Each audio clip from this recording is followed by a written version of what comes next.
Hello, Qateel Shifai का एक शेर है, तुम तो शायर हो कतील और वो एक आम सा शख्स, उसने चाहा भी तुझे और जताया भी नहीं, इसलिए मामला रह गया इसी में। Express your self, Airtel. अब प्रैक्टिकली अगर हम इन चीज़ों को देखें, शुरू में मैंने बोला कि आपको हर चीज़ को, प्रोडक्ट किसी को देना है तो एडिफाई करके दे, उसके बारे में अच्छा अच्छा बोलें, तब वो उसको खोलने का कष्ट करेगा। आप लोगों को टेप सुनने के लिए देते हैं, टेप सुनते हैं लोग, खोलते हैं उसको नहीं खोलते। अगर आप ऐसे ही देंगे कि सुन लेना तो कोई नहीं सुनेगा। जब तक उसके कुछ कंटेंट्स आप कोट नहीं करते, स्पीकर के बारे में कुछ अच्छा नहीं बोलते, उसके बारे में कुछ अच्छा नहीं बोलते, उसको सुनने से आप में क्या अच्छा हुआ उसके बारे में नहीं बोलते, तो वो आदमी उसको खोलेगा नहीं। किसी किताब को अगर आप किसी को ऑफर करते हैं कि ये आप पढ़ लेना, अगर उसकी वैल्यू को आप नहीं जताते तो वो उसको खोलेगा नहीं, उसको पढ़ेगा नहीं। और इसी तरह से अगर आप चाहते हैं कि आपके लोग आपके स्पॉन्सर को सुने, उसकी बात माने, क्योंकि उनकी बात आप ही की बात है, तो जब तक आप उनके बारे में कुछ बोलेंगे नहीं, अच्छा बोलेंगे नहीं, उनको एडिफाई नहीं करेंगे, तो लोग उनकी बात सुनेंगे नहीं। क्लियर है ये बात? तो इसीलिए जब हमने अपलाइन डाउनलाइन नए प्रोस्पेक्ट, जब दोनों तीनों लोगों को मिलवाना है, आप जब अपने स्पॉन्सर को किसी से मिलवाएंगे तो एडिफाई किसको करना है? अपलाइन को, लीडर को। समटाइम जिस व्यक्ति को लेके आ रहे हैं हम उसको तो बहुत एडिफाई करते हैं और अपने लीडर स्पॉन्सर को नहीं करते। अगर हम ऐसा करेंगे तो उनकी बात उनको समझ नहीं आएगी, क्योंकि हम अपने से अच्छे और बढ़िया लोगों को सुनना और मानना पसंद करते हैं। क्लियर है या नहीं है? Got it? अब मान लीजिए ये आप इधर आएंगे, शुभ नाम आपका? वीरेंद्र कटोच। वीरेंद्र जी, आप? कुलभूषण शर्मा। दो सज्जन हैं हमारे सामने। वीरेंद्र जी को मैं पहली बार लेके आया इस मीटिंग में, कुलभूषण जी शर्मा मेरे स्पॉन्सर हैं, ठीक है। अब मैं ये चाहता हूं कि वीरेंद्र जी चूंकि मेरे दोस्त हैं और दोस्त को दोस्त की बात कभी भी समझ में नहीं आती, तो आज मेरे को मौका मिला कि मेरे जो स्पॉन्सर, मेरे जो सीनियर अपलाइन हैं, ठीक है, वो आज टाउन में हैं और मैं इस मीटिंग से पहले या बाद में इनसे मिलवा दूं। तो मुझे अपने स्पॉन्सर कुलभूषण जी शर्मा को आइडेंटिफाई करना है, इनके बारे में संक्षिप्त परिचय देना है, बाकी जानकारी ये खुद इनसे ले लेंगे। और एजुकेशन अगर पीठ के पीछे ही हो जाए तो ज़्यादा अच्छी बात होती है, क्योंकि जब मैं यहाँ आ रहा था तभी मेरे को बता देना चाहिए था कि कुलभूषण जी शर्मा जो हैं वो आरसीएम बिजनेस में बहुत सफल लीडर हैं, उनके नेटवर्क में बहुत लोग हैं, कई स्टेट में उनका बिजनेस है। उससे पहले उन्होंने इंडियन एयरफोर्स को एज एन ऑफिसर सर्व किया है। 20 साल की सर्विस के बाद वो आते ही उन्होंने डिसीजन लिया कि उनको ऐसा काम करना है जो बिल्कुल ईमानदारी का हो। इस बिना पे उन्होंने आरसीएम बिजनेस को चुना। उनका ये लेवल है, इस तरह का उनका इनकम है, इस तरह का उनका लाइफस्टाइल है, इस तरह के उनके वर्क एथिक्स है, उनकी इस तरह की उनका एजुकेशन है। तो ये उनको मैं बता के लाऊं और आके फिर यहाँ थोड़ा सा परिचय देके, ठीक है। लेकिन अमूमन हम क्या करते हैं कि एक अपने लीडर के सामने एक नए व्यक्ति को लाके उस नए प्रोस्पेक्ट को बहुत सारा आइडेंटिफाई करते हैं। उस स्थिति में लीडर की बात प्रोस्पेक्ट की समझ में नहीं आएगी, घुसेगी नहीं। अब इस क्रिया को करने के दो तरीके हैं, एक सही है और दूसरा गलत। अब पहले किसकी प्रैक्टिस करें, गलत की या सही की? Good, positive. तो सही तरीका यह है कि मैं इनको, अगर हम यहां तक भी पहुंच गए हैं तो बताऊं कि वीरेंद्र जी ये मेरे स्पॉन्सर हैं जिनसे मैंने ये बिजनेस सीखा, आज भी सीख रहा हूं, जिनकी विशेष अनुकंपा से मैं इस लायक हो पाया कि मैं इस बिजनेस में आज अच्छी इनकम ले रहा हूं। और इन्हीं की गाइडेंस में और इन्हीं की मार्गदर्शन में मैं अभी भी स्टिल सीख रहा हूं। कभी भी मेरे को इनको 5 मिनट भी सुनने का मौका मिल जाए तो मैं नहीं चूकता। तो आज इत्तेफाक से ये इस टाउन में आ रहे थे तो मेरे को लगा कि मैं आपको इनसे ज़रूर मिलवाऊँ। तो अब इनका सारा बायोडाटा मैं इनको बताऊं कि इन्होंने प्रीवियस लाइफ में क्या किया। ये ऑफिसर थे एयरफोर्स में, वहाँ से इन्होंने 20 साल जॉब किया, आके आरसीएम बिजनेस ज्वाइन किया। आरसीएम बिजनेस में इस उरूज पे है, इस मुकाम पे है, इतनी इनकी इनकम है, इतना इनका लाइफस्टाइल है, ऐसा ब्ला ब्ला ब्ला, बहुत सारी बातचीत करके और बाद में ये खुद पूछ लेंगे कि आप क्या करते हैं, ब्ला ब्ला ब्ला। ये है सही तरीका। अब गलत तरीका क्या है? गलत तरीका ये है कि मैं इनको लेके आया और मैं कुलभूषण जी को कहूँ कि कुलभूषण जी हमारे दोस्त हैं, वीरेंद्र जी, वीरेंद्र कटोच, चंडीगढ़ रहते हैं। इनका जो बैकग्राउंड है ये बिजनेस का है। इन्होंने एमबीए किया था अमेरिका की यूनिवर्सिटी से, फिर ये इंडिया आ गए। इंडिया आके इन्होंने एक बिज़नेस शुरू किया। तो एक बहुत बड़ी फैक्ट्री है इनकी जिसमें एक ऐसा प्रोडक्ट बनाते हैं जिसको दुनिया में केवल 2 ही कंपनियां बनाती हैं, एक इंडिया में है एक अमेरिका में है, उसके जो मालिक हैं। और हॉबी से ये एक अच्छे गोल्फर भी हैं, तो चंडीगढ़ जो गोल्फ क्लब है उसके ये प्रेसिडेंट भी हैं। तो एक NGO वहाँ चलती है जिसकी शाखा पूरे हिंदुस्तान में है, मलेशिया में भी है, कनाडा में भी है, उसके भी ये प्रेसिडेंट हैं। और हर साल लगभग 2 करोड़ रुपया ये डोनेशन भी देते हैं अलग अलग संस्थाओं को। तो बहुत बिजी रहते हैं। आज मैं इनको बस कहीं 2 मिनट के लिए इनका टाइम मैंने रिक्वेस्ट किया कि निकाल के लाया कि ये आपसे मिलने। तो वीरेंद्र जी, ये है मेरे स्पॉन्सर कुलभूषण शर्मा। तो आपको क्या लगता है कि समझ में आ जाएगी बात इनके? वीरेंद्र के बारे में मैंने जो बताया वो भी सच है। अगर मैं बराबर खड़ा करके ये करूँगा तो फिलॉसफी और साइकोलॉजी दोनों रिवर्स हो जाएंगी, क्योंकि जब मैं पहले जो बोल रहा था तो इनके व्यक्तित्व में जो भी था, बैकग्राउंड में जो भी था, उसके बावजूद भी जब मैं इनके गुणों का बखान कर रहा था तो इनके अंदर कहीं कहीं ऐसा ऐसा चल रहा था, ठीक, और इधर अच्छा अच्छा चल रहा था। लेकिन बाद में जो मैंने किया उससे इधर क्या हो रहा था, डीप डीप डीप डाउन, और इधर भाव बढ़ रहे थे बहुत। पानी का स्वभाव है वो खड्डों की तरफ पहले भागता है, अभाव की तरफ पहले भागता है। Got it? This is a right way to edify your sponsor, your mentor. Thank you very much. तालियां बजा दें इनके लिए एक बार।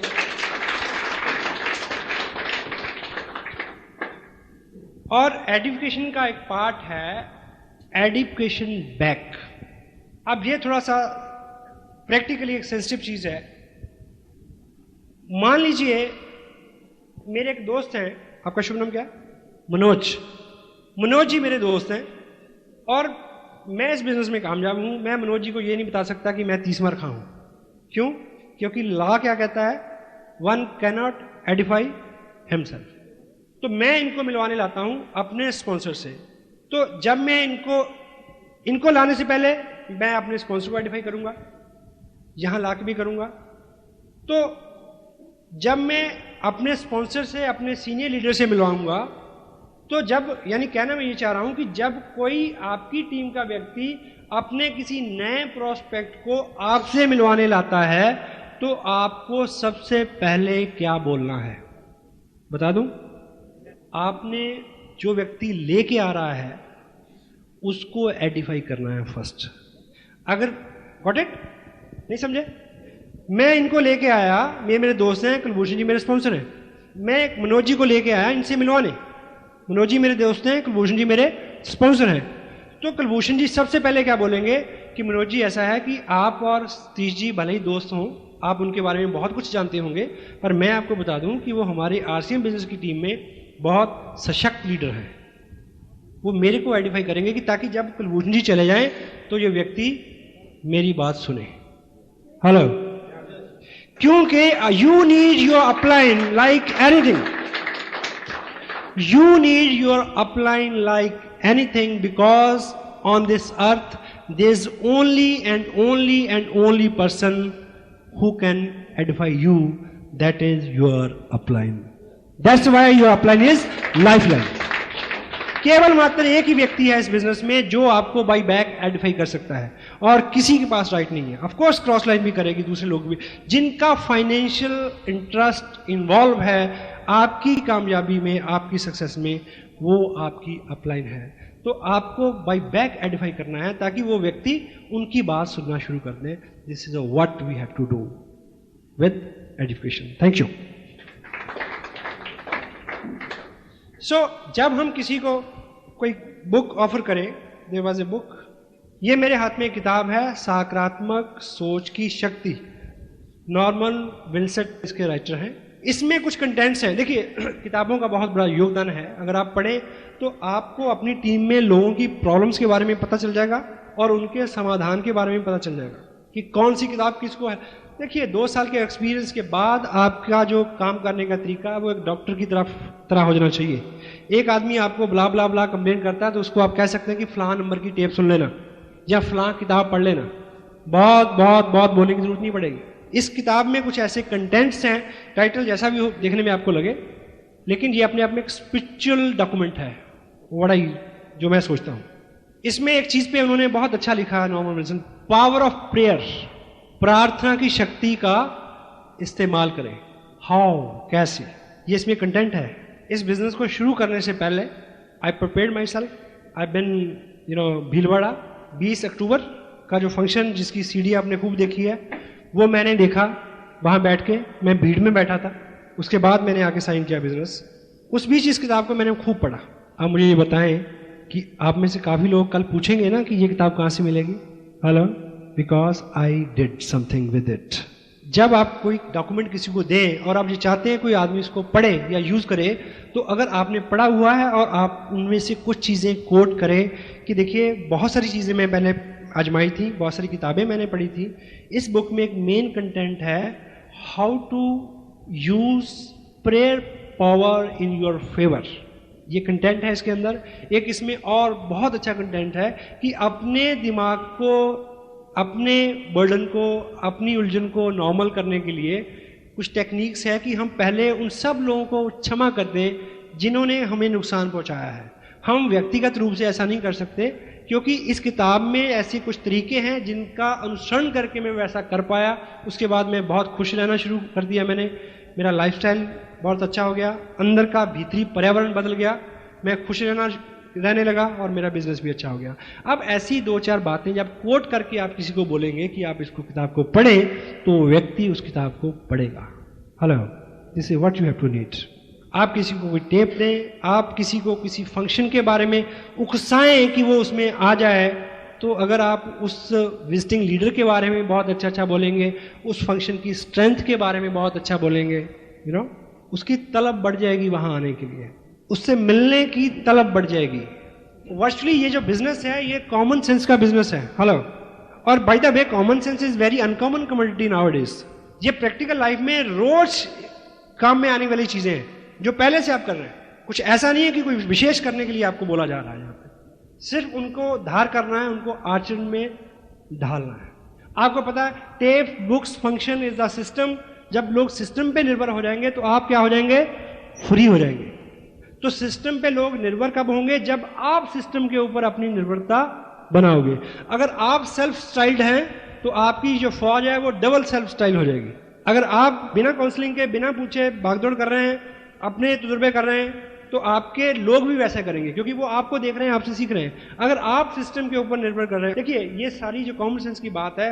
और होता क्या है कि कुछ लोग आपको मिलेंगे जो नेचुरली इस तरह के होंगे, कुछ लोग नेचुरली इस स्वभाव के होंगे कि उनको एजुकेशन जैसी चीज सिखाने की जरूरत नहीं होगी, उनके स्वभाव में होती है, और मेरे और आप जैसों को सीखनी पड़ती है।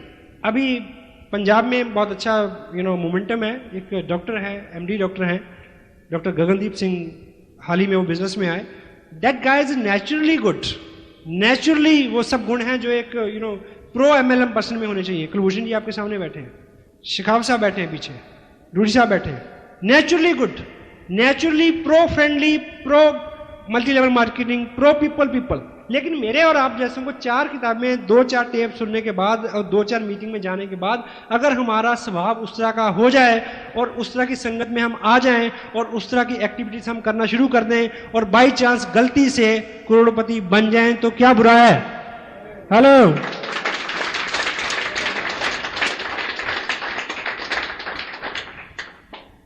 और इसका लास्ट जो कंटेंट मैं आपसे शेयर करूं, education makes people target oriented. लोग, हमने अभी लुधियाना में फंक्शन किया है, तो उसमें हमने बड़ा अच्छा डेकोरम बनाया। जो लोग रॉयल्टी पे थे उनको खूब धाम धड़के के साथ हमने स्टेज पे तो नया आदमी सोचता कि यार अच्छा इसमें ये काम करने का ये रिवार्ड मिलता है, मैं भी जाऊंगा रॉयल्टी पे। तो हम और क्या चाहते हैं भाई। तो अगर ठीक ठाक एडिफाइड एनवायरमेंट है तो लोगों को टारगेट ओरिएंटेड बनाता है, ठीक। और लास्ट कंटेंट और क्या है, एजुकेशन क्रिएट्स हेल्दी कंपटीशन। अगर हम सबके बारे में अच्छा सोचने, बोलने, विचार करने की अपने आचरण में ढाल के, मन कर्म वचन से, ताकि हमें डेलिबरेटली करना ही ना पड़े, अपने आप अच्छा हो। हेलो, जब हम ऐसा बन जाएंगे तो हम सबके लिए अच्छा ही करेंगे। Healthy competition. बाहर जो कंपटीशन होता है वो नेगेटिव होता है। एक कार की आप ऐड देखते हैं, उसमें वो एक पर्टिकुलर ब्रांड की कार है, उसके 10 स्ट्रेंथ बताएंगे और उसके साइड में जो 10 और कारें हैं उसकी डीमेरिट्स नोट की होंगी। होता है ऐसा। But in our industry We always stand and struggle upon our own merits, not on the others' demerits. ये डिफरेंस है बाहर और अंदर की, यहाँ की हमारी इंडस्ट्री से, आसियान बिजनेस की। हम अपनी स्ट्रेंथ पे, अपनी खूबियों पे विश्वास करते हैं, दूसरों की नाकामियों के और कमजोरियों के ऊपर विश्वास नहीं करते। और जब हम सबके बारे में अच्छा बोलने का, अच्छा करने का स्वभाव बना लेंगे, तो हमारे बीच में नेगेटिव कंपटीशन क्रिएट नहीं होगा। हम अपना बिजनेस बढ़ाएंगे, लेकिन किसी का बिजनेस खराब करके नहीं, क्योंकि हमने ये सीखा है कि जो बोते हैं वो काटते हैं, जो देते हैं, आज मैं आपका बिगाड़ूंगा तो कल कोई मेरा बिगाड़ेगा। तो यहां पे जितना भी कंपटीशन होगा वो बहुत सौहार्दपूर्ण होगा, हेल्दी होगा। हमें तरक्की करनी है, हमें तेजी से बढ़ना है, बहुत आगे जाना है, लेकिन किसी के सर को लांग के नहीं, किसी को कुचल के नहीं। फूल कदमों तले आ जाए तो रुक जाता हूं, फूल कदमों तले आ जाए तो रुक जाता हूं, तेरे जैसी ए जमाने मेरी रफ्तार नहीं।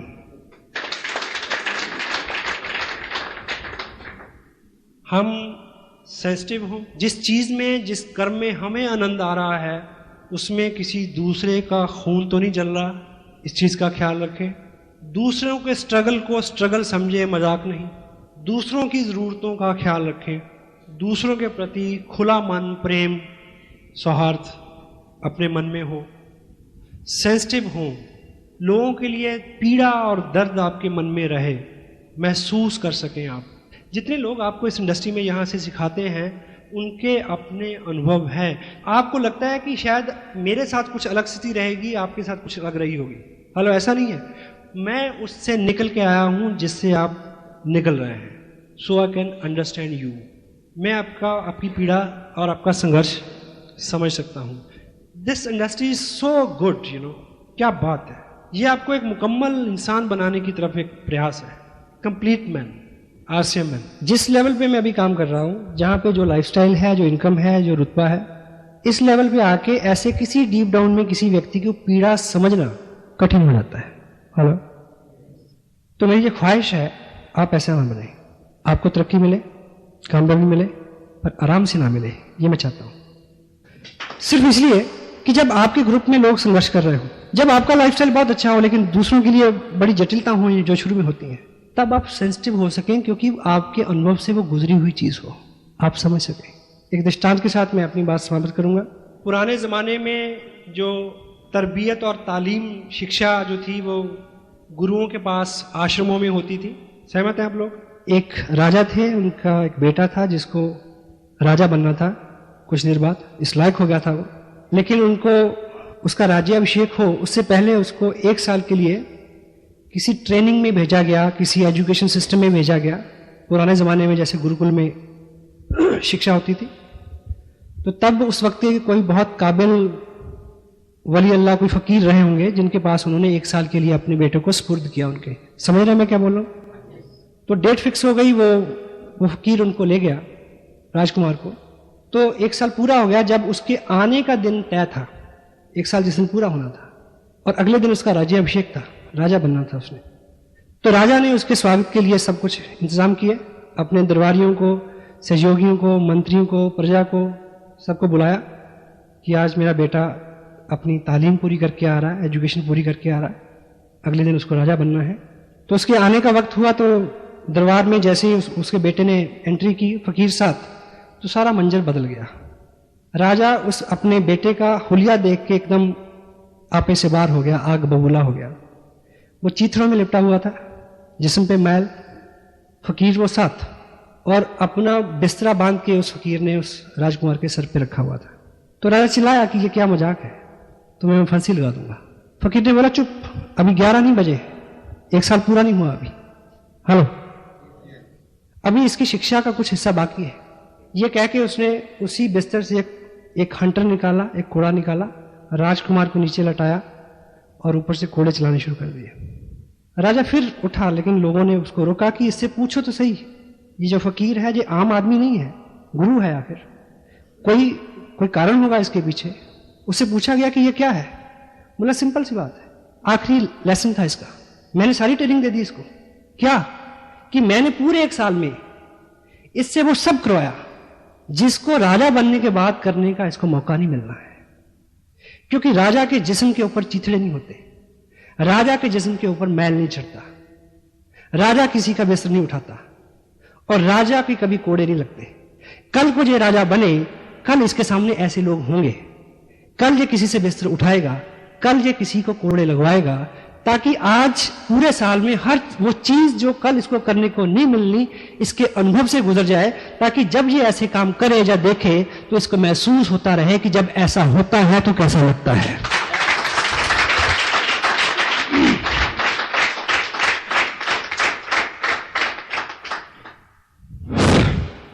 आपको सब मिले पर आराम से ना मिले, ताकि आप लोगों की पीड़ा को समझ सकें, उनके लिए काम कर सकें, क्योंकि हम आखिर हमें काम ही करना है बस। God bless you, feel proud being a little part of your life, your great life. Thank you very much.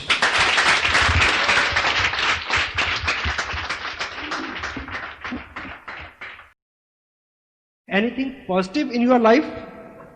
बोला yes, I am HIV positive. तो पॉजिटिविटी तो इतनी सी बची है, कहीं HIV के रूप में पॉजिटिविटी की बात होती है तो होती है, नहीं तो कहीं नहीं होती।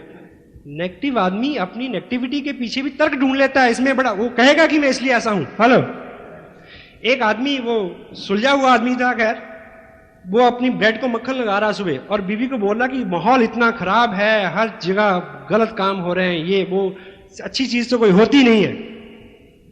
उसको पता था बीवी को कि ऐसा ही करता है ये आदमी, ऐसा ही सोचता है। तो पूछती कि मसलन, कहता मसलन क्या कि मैं ब्रेड को मक्खन लगा रहा हूं, अगर ये ब्रेड मेरे हाथ से छूट जाए, तुम शर्त लगा लो जिस तरफ मक्खन लगा ना उसी तरफ से नीचे गिरेगी, हाल ताकि दोबारा काम ना आ जाए, कहीं दूसरी साइड से भी तो गिर सकती है ना, नहीं इधर ही मक्खन वाली साइड से गिरेगी। बीवी को भी उसमें गुस्सा आ गया कि आज देखते हैं इसको। कहती कि चलो शर्त लगा लो, दोनों में शर्त लग गई। शर्त लग गई तो उसने बोला, ब्रेड को मक्खन लगा हुआ था एक स्लाइस को, तो उसने बोला कि छोड़ के देखो। उसने छोड़ा तो बाई चांस ब्रेड उस तरफ से नीचे नहीं गिरी जिधर मक्खन लगा हुआ था, उल्टी गिरी। शर्त हार गया बंदा। बोले आप बताओ, कहती आप क्या बताऊं, ये ऐसा तो होता ही है। वो तो अलग बात थी कि मैंने इस बार मक्खन गलत साइड पे लगा दिया। ये वैसे गिरी है, ये वैसे गिरी है जैसे गिरता है। पीने वाले को पीने का मानना चाहिए, ठीक है, but you will have to positive. It makes people responsible. हम जब एडिफाई करते हैं चीजों को, लोगों को, तो वो उनको जिम्मेवार बनाती है, नहीं क्या? अगर आपने मेरे बारे में बहुत अच्छा यहां बोला था तो मैं कॉन्शियस होके आया हूं, लोग जैसा मेरे बारे में सोचते हैं वैसा मैं उनकी आकांक्षाओं पे खरा उतरूं। हेलो, अगर आप अपनी डाउनलाइन को बोलते हैं आपकी जो ग्रास्पिंग पावर है वो बहुत अच्छी है, आप बहुत जल्दी जल्दी सीख रहे हैं बिजनेस को, आपका बिजनेस बहुत जल्दी जल्दी बढ़ रहा है, तो अगर ऐसा नहीं भी हो रहा है तो वो आपके शब्दों को पूरा करने की कोशिश करेगा। ये मानव का स्वभाव है साहब। Hello, edification makes people responsible. अगर डूडी साहब ने ऐसा बोला है कि मैं इंडिया लेवल का लीडर हूं तो मेरे को इस बात की चिंता रहेगी कि मैं उस तरह से व्यवहार करूं। हेलो, नहीं क्या? Education makes people responsible. लोगों को जिम्मेदार बनाती है एजुकेशन, और आप नहीं चाहते कि आपके ग्रुप में जो लोग आते हैं वो और जिम्मेवारी से काम करें जी, then you will have to edify them. Edify किसी पर्सन को नहीं करना, माइंड इट, उनके एक्शंस को करना है, उनकी क्वालिटीज को करना है। किसी व्यक्ति के लिए ये कोई कॉम्प्लीमेंट नहीं है कि आप बहुत बढ़िया आदमी हो। हेलो, कॉम्प्लीमेंट क्या है कि जिस तरह से आपका व्यवहार है, जिस तरह से आपने उस वक्त मेरे को सपोर्ट किया, उनके जो गुण हैं उनको एक एक को और सच्चे हृदय से, यहां से नाभि से शुरू होनी चाहिए। It must not be oral practice. ये पकड़ी जाती है, इसको चापलूसी बोलते हैं। हेलो, गलत से गलत आदमी भी चापलूसी को समझता है और दोबारा नहीं सुनना चाहता, ठीक है। तो अगर आप ठीक ठीक आइडेंटिफाई करते हैं अपलाइन को, डाउनलाइन को, क्रॉस लाइन को, तो वो लोग जो हैं वो ज्यादा जिम्मेवार हो जाते हैं, ज्यादा कॉन्शियस हो जाते हैं उन चीजों को लेके। The next content is it makes people alert and careful. अगर यहां पे माहौल एडिफिकेशन का है तो आप और आपके लोगों को ये बहुत केयरफुल कर देगा, अलर्ट कर देगा कि वो अपने काम को ठीक ठाक करें। हेलो, एग्जाम्पल के तौर पे मान लीजिए एक व्यक्ति जो है वो मेरे जैसा है, डीलडाल, हालात, हुलिया, लेकिन उसके पास कोई अपॉर्चुनिटी नहीं है। आसियम बिजनेस में आके उसको ख्याल आया और उसको यकीन हो गया कि अगर ये आदमी कर सकता है तो मैं कर सकता हूं। हेलो, अब उसको पता है कि अगले 2 साल में वो करोड़पति बनने वाला है। हाँ जी, आपके घर में एक पुरानी चेयर पड़ी है, काफी पुरानी, ऐसी आपने जहां कबाड़ रखते हैं वहां रख रखी है। एक पुरातत्व विभाग का विशेषज्ञ आपके घर आए और वो आपको बताए कि ये जो चेयर है ना, ये एंटीक वैल्यू है इसकी, मैंने ये देख लिया है, जान लिया है कि इस चेयर के ऊपर फला फला राजा बैठता था। यानी एंटीक वैल्यू उस चीज की होती है जो 100 साल से पुरानी हो जाती है मिनिमम। तो अब ये 98 साल पुरानी हो चुकी है, 2 साल बाद ये 1 करोड़ रुपए की बिकेगी। वो आपको बता के चला जाए तो फिर क्या आप उस कुर्सी को वहीं छोड़ देंगे क्या? नहीं। तो जब किसी नए व्यक्ति को ये एहसास हो जाएगा कि मैं इसमें करोड़पति बन सकता हूं अगले 2 साल में, तो फिर क्या वो अपने आप को वैसे ही ट्रीट करेगा, वैसे ही लापरवाही से स्कूटर चलाएगा, वैसे ही तू तड़क से बात करेगा? हेलो, बदलेगा ना? हमारे यहां ऐसा होता है, आपके यहां होता है? शादी से कुछ दिन पहले लड़के लड़की को घर में बंद रखते हैं कि नहीं रखते? हाँ जी, क्यों रखते हैं पता? ऐसा नहीं कि वो भाग ना जाए, इसलिए रखते हैं कि आने वाले 5-4 जो दिन हैं वो समाज के बहुत सारे हिस्सों के लिए, बहुत सारे लोगों के लिए बहुत महत्वपूर्ण होते हैं। हाँ जी, उसमें कोई व्यवधान बिगड़ ना आ जाए, क्योंकि बहुत बड़ा प्रयोजन होता है, बहुत बड़ा आयोजन होता है, बहुत बड़ा अनुष्ठान होता है। हाँ जी, तो आपको पता हो कि आपकी 3 दिन में शादी होने वाली है, तो आप थोड़ा अलर्ट रहेंगे कि नहीं? हेलो, हेलमेट पहन के कार चलाएंगे या नहीं चलाएंगे?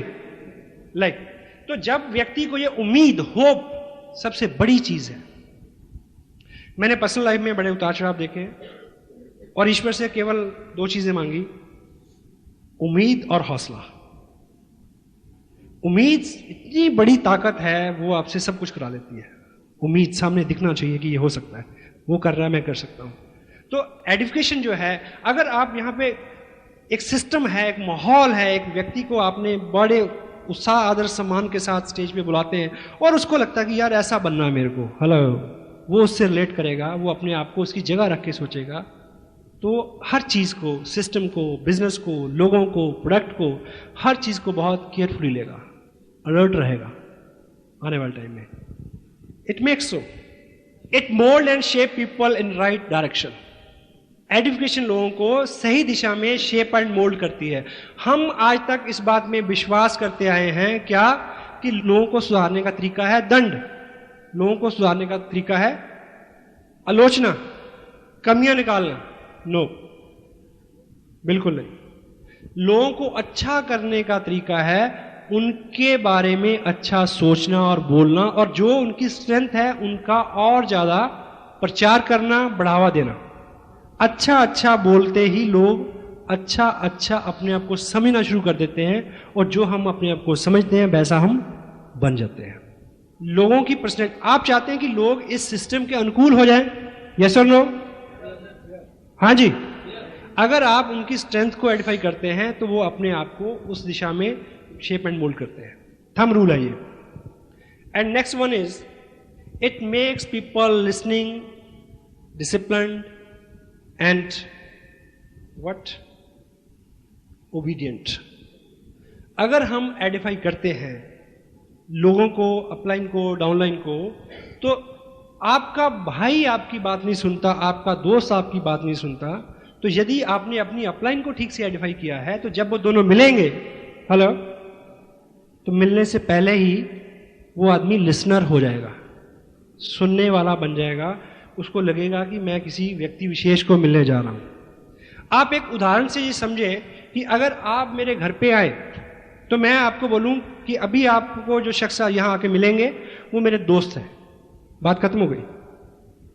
एक व्यक्ति आएगा आपसे मिलेगा, बात खत्म हो जाएगी, हाथ मिलाएगा, बैठ जाएगा। लेकिन अगर मैं आपको ये बोलूं कि अभी जो शख्स पधारने वाले हैं वो मेरे दोस्त हैं, 19 साल की एज में वो अमेरिका चले गए थे, 4 साल वहां रह के वहां उन्होंने MBA किया, आके उन्होंने टाटा की जो मैकेनिकल लाइन है उसमें उस पूरी ऑर्गेनाइजेशन को हेड किया। उसके बाद उसको छोड़ के वो एक पर्टिकुलर ट्रेनिंग के बाद ऑस्ट्रेलिया चले गए, ऑस्ट्रेलिया की गोल्फ टीम को गोल्फ खेलने की ट्रेनिंग के लिए, ठीक। फिर 4 साल वहां रहे, अब वो वापस इंडिया में हैं। अब इस तरह की कई बातें करके मैं अगर आप उनसे मिलवाऊं और कहूं कि ये मेरे दोस्त हैं, तो फिर आप उस व्यक्ति को उस तरह से नहीं लेंगे, उस तरह से नहीं सुनेंगे जिस तरह से मैंने पहले बताया था। ऐसे में वो आदमी खांसेगा भी तो आप उसके अर्थ निकालने की कोशिश करेंगे। Hello, education do what? It makes people listening. मैं आपसे कुछ करवाना चाहूं, कोई बात मनाना चाहूं, तो मेरी नहीं माने, उस व्यक्ति की आप मान लेंगे।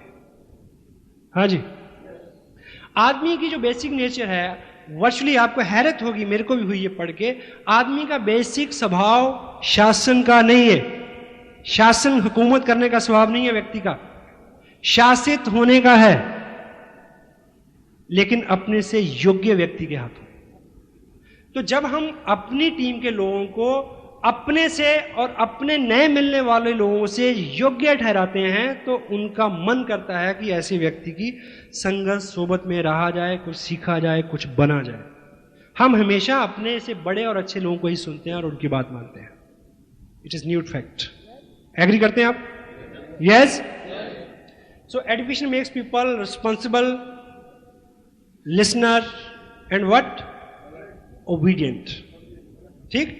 देखिए, आपने मेरे को आइडेंटिफाई किया, आपने एक नए व्यक्ति से मिलाया, मैंने उसको आइडेंटिफाई किया, और वो उस व्यक्ति को मैं बोलूं कि आपने 6 बजे पहुंचना है, तो वो 6 बजे इसलिए पहुंचेगा कि भी ऐसे व्यक्ति की नजर में मेरा रसूख कहीं कम ना हो जाए। Hello, it happens. शुरू में क्या हम करवाते हैं लोगों से? कुछ लोगों ने किट ले लिया है लेकिन अभी कपड़ा डालना शुरू नहीं किया। एजुकेशन ये करवा सकती है। अगर आप नहीं कर रहे हैं तो maybe check it. It handle objections. आप लोगों से मिलते हैं, कोई कहता है कि कंपनी चलेगी या भाग जाएगी, कपड़ा तो ऐसे होगा, ब्ला ब्ला ब्ला, कई तरह के सवाल पूछते हैं लोग। पूछते हैं कि नहीं पूछते?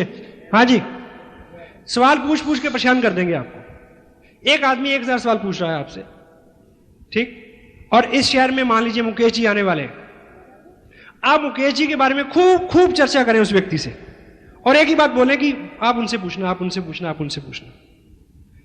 गारंटी है जब वो मुकेश जी के सामने खड़ा होगा, उसके 10 में से 9 सवाल खलास हो जाएंगे अपने आप। उसको लगेगा यार ये आदमी कुछ तो सोच के इसने किया होगा, अगर इसको 4 लाख रुपए महीना मिल रहा है तो कुछ तो अच्छा होगा। प्रश्न तो रहेंगे ही, प्रश्न कभी खत्म थोड़ी होते हैं। तिलोक जी ने इस बार जो 19 तारीख को जो मैसेज दिया था कि किंतु परंतु इफ वट मत लगाए, काम करें, क्योंकि इस किंतु परंतु इफ वट का कोई भी अंत नहीं है, कोई लाइन नहीं खींच सकते कि कहां तक आप करेंगे। जिन किंतु परंतु की वजह से आप इस बिजनेस में मोटिवेटेड नहीं हैं, अच्छा काम नहीं कर रहे हैं, क्योंकि किंतु परंतु इफ वट है, उसी किंतु परंतु इफ वट के होते हुए मुकेश जी कुठारी इस बिजनेस से हिंदुस्तान में पहले व्यक्ति बनने वाले हैं जिनको आसिम बिजनेस ने 1 करोड़ रुपया नकद दिया है। उसी इफ वट के साथ, उसी किंतु परंतु के साथ, उसी काले बैग के साथ, तो पात्रता चाहिए ना, फिर चीज तो वही है सबके लिए। It handles objections, it makes people comfortable. Education जो है, अगर इसका सही सही प्रयोग आप करें तो लोगों को ये कंफर्टेबल कर देती है। एक उदाहरण से ये समझें आप, मान लीजिए सपोज मैं शहर में आज जयपुर में दाखिल होते ही मेरे पेट में दर्द शुरू हुआ, बहुत ज्यादा, और जोर से और जोर से, इतना कि लगा कि बस आज तो जयपुर से दिल्ली की नहीं, इंदरलोक की फ्लाइट हो जाएगी। तो मैं एक चौराहे में खड़ा के पूछता हूं कि बस बुरा हाल है, मरे जा रहे हैं, कि यहां कोई अच्छा डॉक्टर है, किसी का रेफरेंस देंगे मेरे को? वो कहें कि हाँ, यहां पे इंडिया का सबसे बड़ा इंस्टीट्यूट है पेट से रिलेटेड बीमारियों का, जिसका नाम है Jaipur institute of medical sciences. ठीक, तो कौन हेड करता है उसको? मिस्टर गुप्ता उसको हेड करते हैं, उस इंस्टीट्यूट को। तो मैं वहां पहुंचा, जैसे ही मैं गेट पे पहुंचा, स्ट्रेचर आई, मेरे को लटाया गया, और मैं जैसे ही अंदर गया रिसेप्शन पे पहुंचा तो 2-3 डॉक्टर आए भागे भागे। इससे पहले मैंने मोबाइल से उस हॉस्पिटल में बात की कि मेरे को अपॉइंटमेंट चाहिए, ऐसी ऐसी मेरी प्रॉब्लम है। तो डॉक्टर गुप्ता से ही मेरी बात हो गई, जो उस इंस्टीट्यूट को हेड करते हैं। और जब स्ट्रेचर पे उस रिसेप्शन में मैं पहुंचता हूं तो 3-4 जूनियर डॉक्टर आते हैं, मेरे से पूछते हैं कि आपने किससे टाइम लिया? मैं कहता हूं डॉक्टर गुप्ता से। वो क्या बोलते हैं? डॉक्टर गुप्ता, उन्होंने टाइम दिया आपको? सच कह रहे हैं आप? You know doctor Gupta?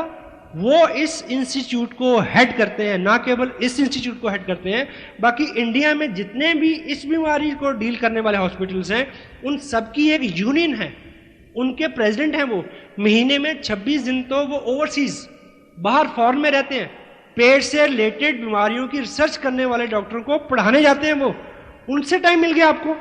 ऐसे में पेट दर्द कुछ कम नहीं हो जाएगा? दवा मिलने से पहले दुआ मिलने जैसा काम हो जाएगा।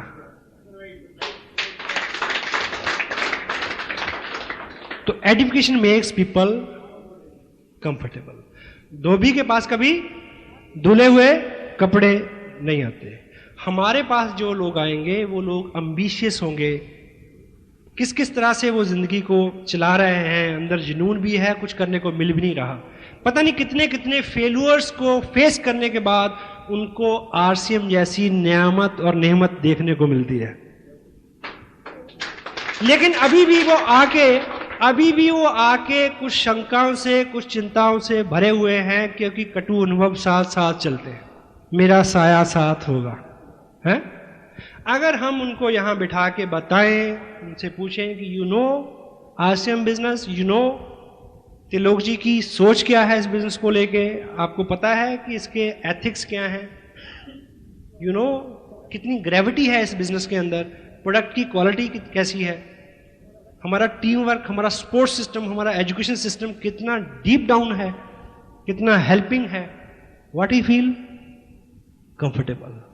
Education makes people comfortable. Otherwise भी इस इंडस्ट्री के अंदर people don't care what you are, people don't care what you are earning, people don't care what you know, people just care how you care. आप कितना ख्याल करते हैं लोगों को सिर्फ इस बात से मतलब है, बाकी किसी बात से मतलब नहीं है। If you can care them, if you can make them comfortable, they can do wonders. Yes? It makes people comfortable. The last one is, you'll have to be a good and great edifier because you and your upline haven't any degree of this industry. अभी तक ऐसा कोई institute नहीं बना जहां से multi level marketing में गुरु होने की डिग्री किसी को मिली हो। बना ही नहीं। हाँ जी, हेलो। अगर ये इंस्टीट्यूशन जो है एक मेडिकल इंस्टीट्यूट हो और मैं वहां पे आऊं, आप उन लोगों को ये कह के मेरे को आइडेंटिफाई कर सकते हैं कि वो जो शख्स आ रहा है, ब्लाबला डॉक्टर जो आ रहा है, उसने अमेरिका की ब्लाबला इंस्टीट्यूशन से एमडी किया हुआ है। हाँ जी, तो आइडेंटिफिकेशन हो गई ना। यहां तो कोई डिग्री है ही नहीं। हाउ?